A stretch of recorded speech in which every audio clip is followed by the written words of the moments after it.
In the silent corridor of the guild, two half-elves witnessed an almost comical moment. Nina, always shy, peeked from the corner of the wall and paled at the sight, while Ina just sighed, already anticipating how complicated life alongside Rapikuin would be. The exchange of glances between the sisters said it all. Any vacancy in the guild would perhaps be less contested than that place next to him.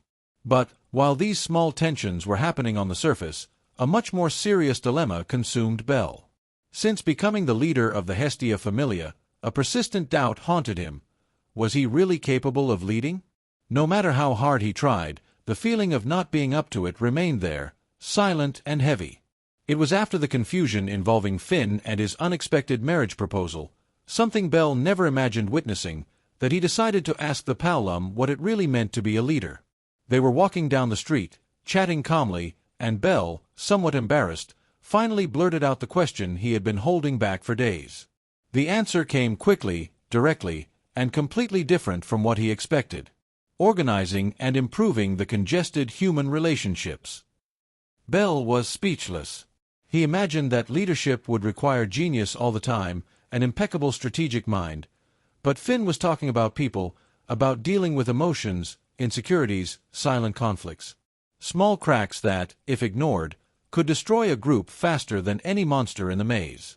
Finn went on to explain that even small resentments, or almost imperceptible distrust, are dangerous when living in a team. In the dungeon, where every second matters, unresolved frictions can be fatal. That's why he relied on Riveria, Raoul, and other members to closely observe the family's internal climate. And then he added something with a resigned smile.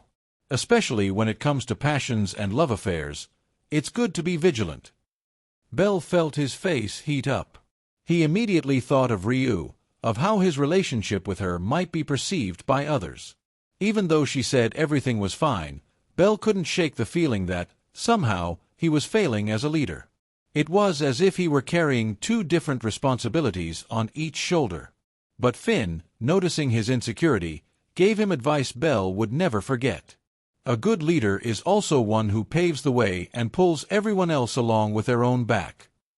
That phrase seemed to illuminate something within him. It wasn't about perfection.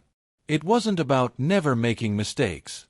It was about stepping forward, even with fear, and showing others that there was a way. With that thought echoing in his mind, Bell took a deep breath, feeling determination solidify in his chest. The young leader was about to put everything he had learned to the test. With Finn's words still resonating in his mind, Bell planted his foot firmly on the ground, enough to crack it. The next instant, he shot forward like a white lightning bolt, plunging into the center of the swarm of monsters. The creature's roar echoed through the subterranean jungle, mingling with the sharp sound of the divine knife, cutting its way through the chaos. The rigid scales of the enormous Spino axes flew in all directions as Bell delivered precise and swift blows. 7 clean cuts, perfectly aligned with each other, dismantled the monsters as if they were made of paper. The creature's screams echoed among the gigantic trees of the 29th floor, the jungle gorge. Behind him, Mikoto and Welf ran without hesitation.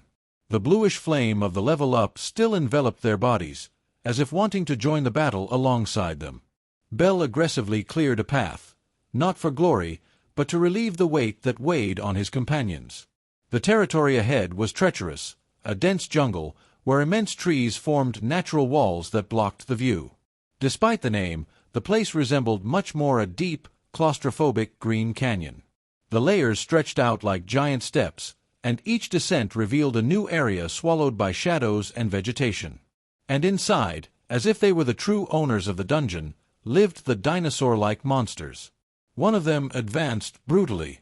An Almarosaurus, 3 heads, muscles like living rocks, and heavy steps that made the ground vibrate.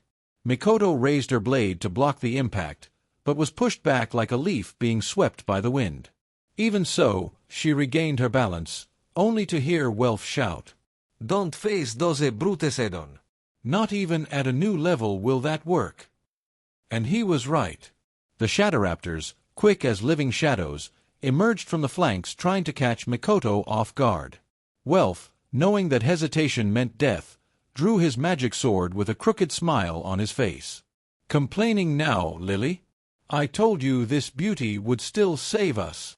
The red flash of magic ignited the surrounding vegetation, transforming the enemy line into a wall of flames. The monsters retreated for a moment, roaring in fury. Belle observed everything quickly, assessing the rhythm of the battle.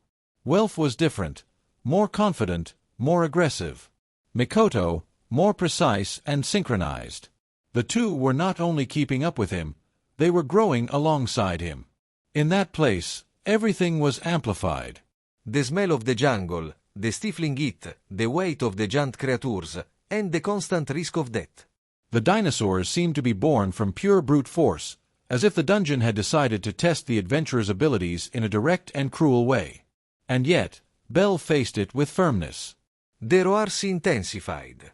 The ground trembled. The living wall of monsters advanced. Belle adjusted his posture, leaning his body like an animal about to charge. The fight was far from over, and he intended to lead every second of it. In the final part, the story reaches its decisive point. Everything that had been building, the doubts, the weight of the choices, and the inevitable consequences, finally converges into an ending that gives meaning to the entire journey. The protagonist faces what he had been avoiding from the beginning, and it is precisely this confrontation that redefines his journey. It is not a rushed ending, nor an exaggerated one. It is the natural conclusion of someone who needed to overcome uncertainties to discover what really mattered. In closing this stage, the narrative makes it clear that each step was relevant. There is no victory without scars, nor learning without facing what is frightening. The story ends with a feeling of true closure, giving the reader that now yes feeling, as if the cycle were finally complete. The protagonist moves forward differently than he was at the beginning, not by chance, but because the story demanded it of him.